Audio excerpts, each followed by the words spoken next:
हमारे हिंदुस्तान की एक खासियत रही है गंगा जमुनी तहजीब। और गंगा जमुनी तहजीब के बगैर हमारे हिंदुस्तान की तरक्की नहीं हो सकती है। किसी भी व्यक्ति को अगर जरूरत आधी रात को पड़े तो फोन कर दे अपने प्रतिनिधि को, तो आधी रात को उसके लिए खड़े हो, क्योंकि वो जनसेवक है। आप जनसेवक हैं। अगर कोई जनसेवक अगर एक सामान्य परिवार से आता है तो वो दुख को समझता है। अगर पूंजीपति अपराधी आते हैं तो इससे समाज का भला नहीं होने वाला है। देखिए, आपकी जो मंच है यहाँ पे मुझे ये समझ में आ गया कि आपका जो मंच है वो बेबाकी से अपनी बात रखने का एक ऐसा मंच है जहाँ पे सभी पॉलिटिशियन को अपनी बात रखने का एक मौका दिया जाता है। और अगर वो मौका आप दे रहे हैं तो इसके लिए बहुत बड़ी, समझ लीजिए, आने वाले भविष्य में आपके मंच की हर एक जगह चर्चा होगी और आपके मंच को मैं सलाम करता हूँ। दोस्त कुमार तिवारी आईपा से। आईपा यानी all India progressive politics association. यह एक ऐसा मंच है जहां पे हम प्रोग्रेसिव राजनीति की बात करते हैं, सामाजिक सरोकार की बात करते हैं, समाज के उन तमाम मुद्दों की बात करते हैं जिसकी आज समाज को जरूरत है, जिसके क्रम में हम समाज के आम लोगों से लेकर के खास लोगों तक मिलकर के उनकी राय लेते हैं कि वास्तव में उनके क्षेत्र में, चाहे वो राजनीतिक क्षेत्र हो चाहे सामाजिक क्षेत्र हो, किस तरह के बदलाव होने चाहिए, किस तरह के सुधार होने चाहिए या किस तरह की समस्याएं हैं, तो हम उनसे राय लेते हैं। तो इसी क्रम में आज हमारे साथ भदोही जनपद के एआईएमआईएम के जिला प्रवक्ता माता बालम जी है, जो 2012 से राजनीतिक कई पार्टियों में काम कर चुके हैं, राजनीति को काफी नजदीक से देखे हैं, सामाजिक कार्यों में भी इनकी रुचि है, सामाजिक कार्य भी करते हैं। तो हम आइए बात करते हैं माता बालम जी से कि वास्तव में जो आज की राजनीति की स्थिति है उसके बारे में क्या राय है। माता जी, स्वागत है, हमें बताएं। बहुत बहुत धन्यवाद आपका।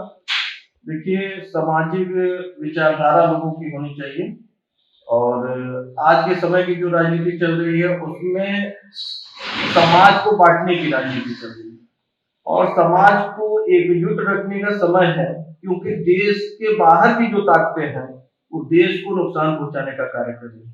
और हमारे हिंदुस्तान की एक खासियत रही है गंगा जमुनी तहजीब। और गंगा जमुनी तहजीब के बगैर हमारे हिंदुस्तान की तरक्की नहीं हो सकती है। मैं समझता हूँ कि आज हिंदुस्तान को जरूरत है कि सभी धर्म, सभी जाति के लोग एक मंच पे खड़े होकर समाज को एकजुट करने की बात करें, तो ये बेहतर होगा हमारे समाज के लिए, हमारे देश के लिए।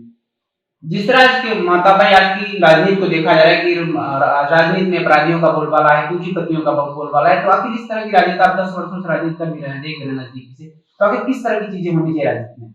देखिए, आपकी बात तो सही है, बाहुबलियों का और धनपतियों का, जिनके पास धन है वो राजनीति में आज सक्रिय है।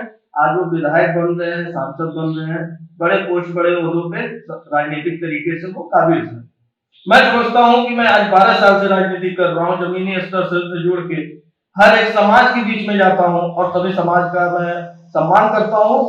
वो समाज के लोग भी चाहते हैं कि स्वच्छ छवि के लोग राजनीति में आए, उनके सुख दुख में, यानी कि किसी भी व्यक्ति को अगर जरूरत आधी रात को पड़े तो फोन कर दे अपने प्रतिनिधि को, तो आधी रात को उसके लिए खड़े हो, क्योंकि वो जनसेवक है।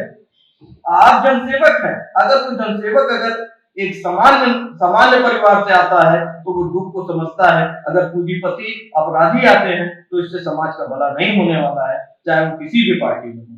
तो जिस तरह अपराधियों का राजनीति में प्रवेश देखने को मिल रहा है, इसमें किसकी जिम्मेदारी है? राजनीतिक दलों की जिम्मेदारी है या आम लोगों की जिम्मेदारी है?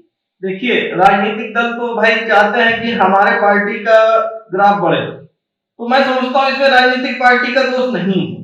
इसलिए नहीं है क्योंकि चुनने वाला राजनीतिक पार्टी नहीं होता है, चुनने वाली हमारी जनता होती है।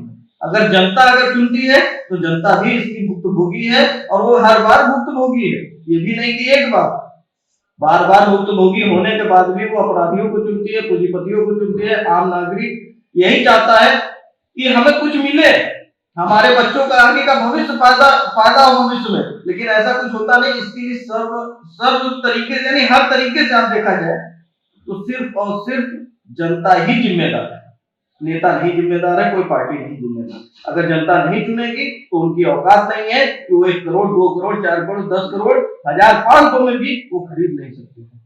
जिस तरह अगर देखा जाए कि आज राजनीति में ये चीज हो रहा है कि लोग धर्म को मुद्दा बना करके, जाति को मुद्दा बना के अपना राजनीतिक चमकाते हैं, तो ये कहां तक सही है? देश के लिए कितना गलत है या कितना सही, इसके बारे में क्या है?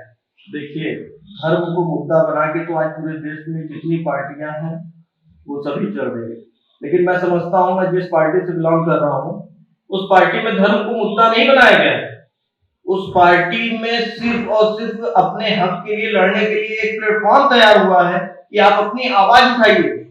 हमारे यहाँ सभी लोगों का सम्मान है, चाहे वो मिश्रा जी होते हैं उनको भी टिकट दिया जाता है, चाहे वो जायसवाल जी होते हैं उनको भी टिकट दिया जाता है, कोई बिंद जी है उनको भी टिकट दिया जाता है, कोई गौतम जी है उनको भी टिकट दिया है। लेकिन मैं बता दूं कि समाज में जिस हिसाब से आज की स्थिति है वो अगर आप देखते हैं तो मैं समझता हूँ कि अगर हम अपने समाज के लिए लड़ रहे हैं या कोई और अपनी समाज के लिए लड़ रहा है तो वो ये नहीं सोच रहा है कि धर्म की वजह से मैं लड़ रहा हूँ। धर्म की राजनीति नहीं यहाँ चल रही है भाई। धर्म किस बात का धर्म? हमारा देश लोकतांत्रिक देश है और इस देश में धर्म की बात करना भी जायज है और नाजायज इस तरीके से मैं समझता हूँ कि जिससे एक दूसरे में लड़ाई हो, एक दूसरे में नफरत पैदा हो। अगर धर्म की राजनीति कर रहे हो वो गंदा है, लेकिन आप धर्म की अगर राजनीति कर रहे हैं तो इसमें बुराई नहीं है। आप अपने धर्म के लिए भी आइए, अपने जनता के लिए भी आइए, अपने समाज के लिए भी आइए, सारे तरीके से, क्योंकि ये फंडामेंटल राइट है एक दूसरे का, हमें संविधान अधिकार देता है। तो मैं समझता हूँ कि देश में धर्म के प्रति जो एक दूसरे के धर्म के प्रति नफरत पैदा हो रही है, इसको खत्म करने के लिए आप या हो या मैं हूं या समाज का कोई भी व्यक्ति हो, वो सबसे पहले अपने देश के संविधान को माने, देश के संविधान को एक हाथ में लेके अगर वो चलता है तभी देश हमारा बचा रहेगा। नहीं तो मैं फिर कह रहा हूँ कि नहीं तो दूसरी ताकतें जो मुल्क के बाहर की हैं वो हमारे देश को खोखला कर देगी। तो माता जी इससे बात की जाए कि आज इस तरह राजनीति है, आपने कहा कि ठीक है धर्म के लिए भी लड़ना जरूरी है, अपने धर्म के लिए तैयारी करना जरूरी है, ठीक है, यह एक मंच है, सबको राइट है कि अपने धर्म की बात करें। तो यहाँ पे ये देखने को मिल रहा है जैसे कि अब इसमें चुनाव चल रहा है पूरे उत्तर प्रदेश में और आपकी पार्टी उत्तर प्रदेश में काम कर रही है, लड़ रही है चुनाव में, तो क्या स्थिति है आपकी पार्टी की, क्या आपका इसमें रहेगा प्लान? देखिए हमारी पार्टी गठबंधन है भागीदारी परिवर्तन मोर्चा, जिसमें बाबू सिंह कुशवाहा जी और असदुद्दीन ओवैसी साहब मिलकर कई और अन्य पार्टियों के साथ गठबंधन किए हुए हैं और मुझे लगता है कि प्रदेश में किंग मेकर के रूप में हम आएंगे और इतनी मजबूती के साथ हम चुनाव लड़ रहे हैं कि ऐसा नहीं है कि हम 100 से 200 सीट ना जीते। तो यहाँ पे इन्होंने बताया कि हम इस बार किंग मेकर के रूप में बनेंगे और भदोही की 3 विधानसभा यहाँ पे आपकी क्या स्थिति रहने वाली है, किसको किसको आपने यहाँ पे टिकट दिया है, किसको किसको का भरोसा जताएगी? देखिए हमारी पार्टी एक सेकुलर पार्टी है, सर्वधर्म को सम्मान करने वाली पार्टी है। यहाँ पे भदोही 392 विधानसभा से रविशंकर जायसवाल को टिकट दी है और औराई विधानसभा से टी राम गौतम जी को दी है टिकट जो सुरक्षित है। और आपके अभी ज्ञानपुर विधानसभा में सस्पेंस है क्योंकि यहाँ पे कुछ लोगों के साथ कुछ लोगों ने आवेदन किया और बड़े पार्टी के बड़े लीडरों से भी संपर्क किया, तो बहुत जल्द यहाँ पे स्थिति साफ होगी कि यहाँ पे किसको मतलब या तो समर्थन होगा किसी निर्दल प्रत्याशी को या तो फिर यहाँ से प्रत्याशी उतारा जाएगा। आज शाम तक ये भी क्लियर हो ही जाएगा कि या तो हम किसी को समर्थन करेंगे या निर्दल प्रत्याशी को या तो यहाँ से हम प्रत्याशी उतारेंगे। मतलब जी अगर बात की जाए कि जिससे स्वच्छ राजनीति तो इसके लिए आपको क्या छोटे मैसेज होगा कि स्वच्छ राजनीति इसके लिए जरूरी है? देखिए स्वच्छ राजनीति के लिए हमें समाज के लोगों के प्रति पहले जागरूकता पैदा करना होगा कि देखिए आपकी वोटों का अधिकार संविधान देता है, आप वोट के अधिकार को समझिए। आपके पास जो नेता है उनसे सवाल करिए कि आने वाले 5 साल में आप हमारे लिए कर क्या सकते हैं, उसको आप स्टाम्प पेपर पे लिख के क्या देने के लिए तैयार है? क्या आप खुले मंच से हमसे हमारे प्रति जो भी हमारे काम है उसको आप खुले मंच से ऐलान कर सकते हैं? अगर वो करते हैं तो इससे समाज में बहुत अच्छा संदेश जाता है। तो हमारे साथ तो AMIM के नेता जिला प्रवक्ता महताब जी थे जिन्होंने अपनी विवाह कर रखी और अपनी बात कही। तो महताब जी एक सवाल आपसे पूछना चाहेगा, हमारे मंच के बारे में क्या है? देखिए आपकी जो मंच है यहाँ पे मुझे ये समझ में आ गया कि आपका जो मंच है वो बेबाकी से अपनी बात रखने का एक ऐसा मंच है जहाँ पे सभी पॉलिटिशियन को अपनी बात रखने का एक मौका दिया जाता है और अगर वो मौका आप दे रहे हैं तो इसके लिए बहुत बड़ी समझ लीजिए आने वाले भविष्य में आपके मंच की हर एक जगह चर्चा होगी और आपके मंच को मैं सलाम करता हूँ। जी तो हमारे साथ महताब जी थे जिन्होंने अपनी विवाह कर रखी और उन्होंने बताया कि आपका मंच सराहनीय कार्य कर रहा है और इन्होंने अपने पार्टी को लेकर की भरोसा जताया कि किंग मेकर के रूप में काम करेंगे। अभी तो समय बताएगा वास्तव में कौन किंग मेकर बनता है, किसकी सरकार होती है, क्या होता है। तो आपका महताब जी आप आईबा के साथ आपने समय निकाला, इसके लिए बहुत बहुत धन्यवाद। आप देखते रहे आईबा, अपने विचारों को देते रहे, धन्यवाद।